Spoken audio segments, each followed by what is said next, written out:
Welcome to The Explainer. Today, we're asking a pretty huge question, one we all think about, but instead of just guessing, we're going to dig into decades of research to find an answer. And it might just surprise you how simple it is. All right, let's just get right into it. What makes a good life? I mean, really, it's a question that philosophers and thinkers have been wrestling with for centuries. And it's something that honestly, every single one of us asks ourselves, right? You know, from the moment we're young, we get this message blasted at us from all sides. Get rich, get famous, work harder, harder, harder. It's like we're told that's the only real path to a happy, successful life. But what if that's not the real story? What if that's not it at all? Well, a pretty incredible study out of Harvard wanted to find the real answer. And get this, for 75 years, they followed the lives of 724 men, from when they were just teenagers all the way into their 90s, to see what really made for a good life. And after all that time, all that data, the clearest message they got was this. The director of the study put it perfectly. Good relationships keep us happier and healthier. Period. That's it. It wasn't about the money or the fame. It was about the people in their lives. Okay, so we're talking about relationships, but it's not just a one-way street. The science shows it's not just about what we get from others. Turns out the act of giving, of being good to other people, has these incredible benefits for us too.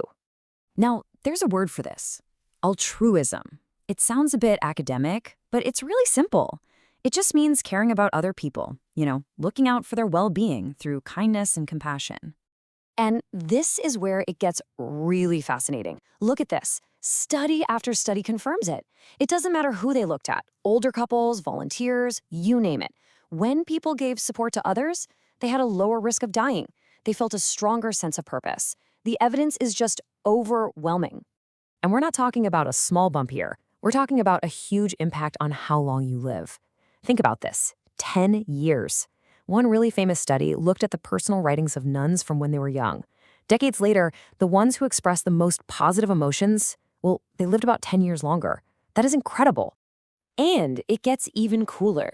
There's this actual physical feeling called the helper's high. It's a real thing. When people do something kind for someone else, a huge chunk of them, like 43%, say they feel stronger and more energetic. Others feel calmer, less depressed, and even have fewer aches and pains. It's like our bodies are literally wired to reward us for being good to each other. So this isn't just something we see in a lab or a single study. No way. We can actually see these ideas playing out in the real world, in places where people live these unbelievably long and healthy lives. They're called the blue zones. You might have heard of them. They're these special regions around the globe where living to be 100 isn't some crazy fluke. It's a lot more common. And by looking at how they live, we've basically been handed a blueprint for a longer, better life. Okay, so let's look at one of these places, Okinawa in Japan. They have this concept called ikigai, and it's such a beautiful idea. It basically means a reason to wake up in the morning. It's not about your job title or salary. It's about your purpose. And for them, that purpose doesn't just stop when they hit retirement age. And this quote from a 75-year-old shepherd in Sardinia, another blue zone, just hits the nail on the head. He says, without his animals, without that work, he'd just be sitting at home with little purpose in life. You see, it's that feeling of being needed, of having a reason to get up, that's so incredibly powerful. And here's where it all comes full circle, right back to that Harvard study, the power of connection. In these blue zone communities, family and social bonds are everything. Older people aren't sent off somewhere. They're at the very heart of the family. They feel loved, they feel like they belong, and that social connectedness gives them a huge, huge advantage when it comes to health and happiness. So, what's the takeaway here? Do we all need to pack our bags and move to a blue zone? Well, no. The great news is we can actually build these very same principles into our own lives, right where we are. And there's a fantastic, proven model from psychology that can help us do just that.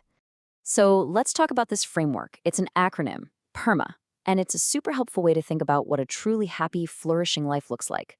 It goes way beyond just feeling good and gets to the real nuts and bolts of well-being.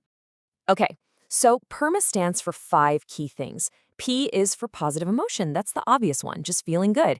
E is for engagement. When you're so absorbed in something you lose track of time. R is for relationships, which we've been talking a lot about. M is for meaning, having a purpose bigger than yourself. And A is for accomplishment, that sense of achievement. See, a good life isn't just one of these things. It's about having a mix of all of that. And the best part? You can start building this right now, today. This isn't about some massive, radical change to your life. It's about small things, like maybe swapping some screen time for actual people time, or doing something new with someone you love. Little choices, that's all it takes. So when you boil it all down, all the decades of research from Harvard, all the lessons from the people living the longest lives on Earth, it all points to the same simple truth that Mark Twain puts so well. There is only time for loving. A good life is built with good relationships. So let me leave you with this question. If you're going to invest in your future self, starting right now, today, where are you going to put your time and your energy?